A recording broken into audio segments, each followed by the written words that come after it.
carefully. He's a former U.S. attorney for the District of Columbia, and he joins us tonight. So I just want to say I don't have any esoteric information. I don't really know, but she says she has not been interviewed. If that's true, what does that tell us?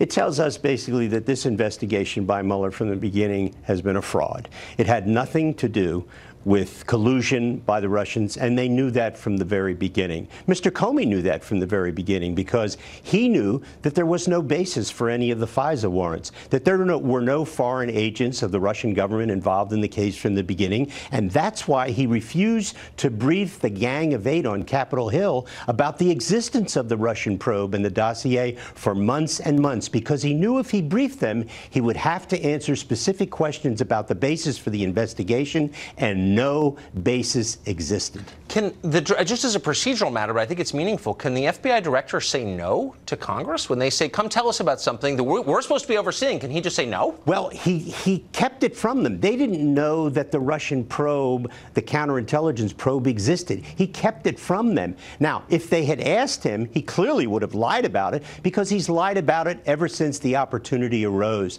He unfortunately was confronted by the existence of the investigation and the failure to disclose it by a congresswoman during the initial investigations into this, when the whole thing blew up.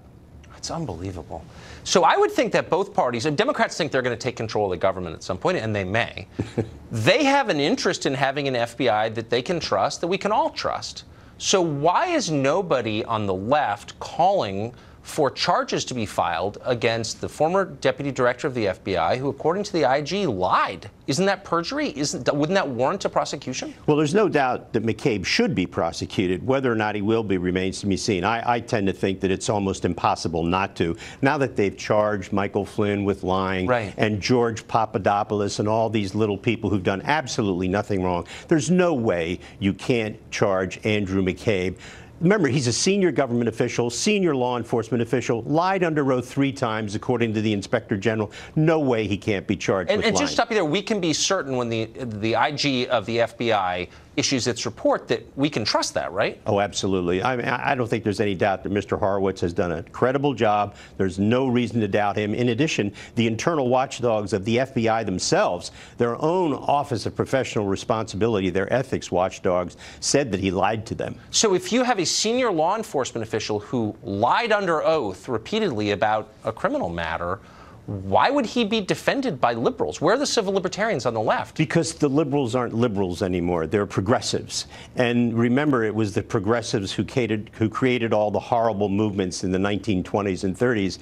And those people no longer think. They are reacting. They're against this president. They hate him. There are no principles anymore for them. They believe that everything should be sacrificed for the thrill of having power and doing whatever you want to do to shove down the American people's throat. They have abandoned all pretense of believing in free speech, in believing in accountability, and believe it or not, they have become proponents of the FBI being an organization that lies to the American people. They've sent hundreds of thousands of dollars to a senior law enforcement official who was fired for lying under oath, and the left is supporting it. They are absolutely supporting it because they hate this president so much that they are willing to sacrifice the Constitution and any core beliefs that you have as a real liberal.